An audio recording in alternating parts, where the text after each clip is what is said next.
interact with each other.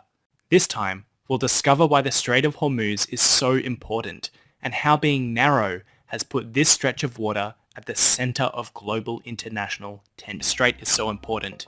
Let's find out where on earth it is. This is the Arabian Peninsula. On one side of the peninsula, the Arabian Sea is connected to the Mediterranean by the Red Sea, which runs between the peninsula and the continent of Africa and joins the Mediterranean Sea here through the Suez Canal. On the other side of the peninsula, the Arabian Sea runs into the Gulf of Oman, which is connected to the Persian Gulf. Between these two gulfs is this very narrow stretch of water, the Strait of Hormuz. The strait is bounded on either side by the countries of Iran, Oman, and the United Arab Emirates. The Strait of Hormuz helps transport loads of oil per day on some of the biggest ships on Earth. We'll go into more detail about that in a moment. Because of how narrow the strait is and the volume of oil that is transported through it, the Strait of Hormuz is the world's most important choke point for the transport of oil. Also important to acknowledge that the strait is fully integrated into the territorial waters of various countries, meaning that the politics of the region affects the stability of the strait as a shipping route. Just to get an idea of the scale of the amount of oil and other energy products transiting the strait, here's some quick maths. In 2018, the average number of barrels of oil and other petrol liquids passing through the strait was about 21 million barrels per day. Each barrel is about 159 litres, which equates to a total of over 3 billion litres, or more than 1,300 Olympic swimming pools of liquid per day. This is about 21% of the entire world's daily petrol consumption. 1/3 of all of the sea-transited oil on Earth travels through the strait, as well as 1/4 of all of the traded natural gas. The Strait of Hormuz is only about 39 kilometers wide at its narrowest point. Because of this, ships transiting the strait must stick to strict shipping lanes. Despite its narrow width, the Strait of Hormuz is deep enough to accommodate the largest ships on Earth, the epically named Very Large and Ultra Large crude carriers. Large ships exiting the Persian Gulf via the Strait of Hormuz have to participate in a carefully choreographed dance.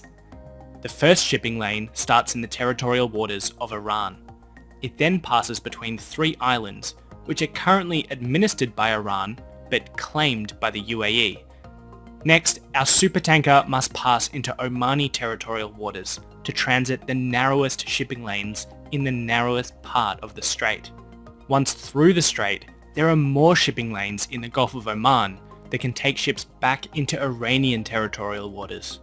We've talked about how the Persian Gulf is connected to the Mediterranean Sea via the Strait of Hormuz, but actually in 2018, about 76% of the crude oil transmitted through the strait headed the other direction, to Asia, and most of that went to only 5 countries: China, India, Japan, Singapore, and South Korea.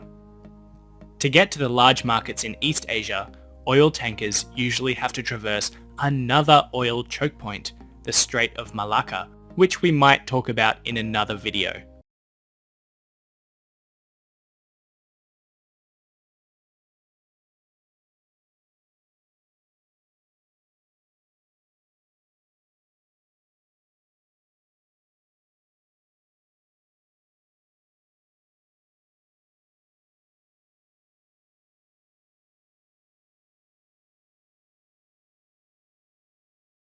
So after the bombing, the IRGC, that is the Iranian Republican Guards, started warning all ships to keep away, all ships, essentially threatening the battle. attention all ships. This is Sepah Navy, Iran's Islamic Revolutionary Guard Corps Navy.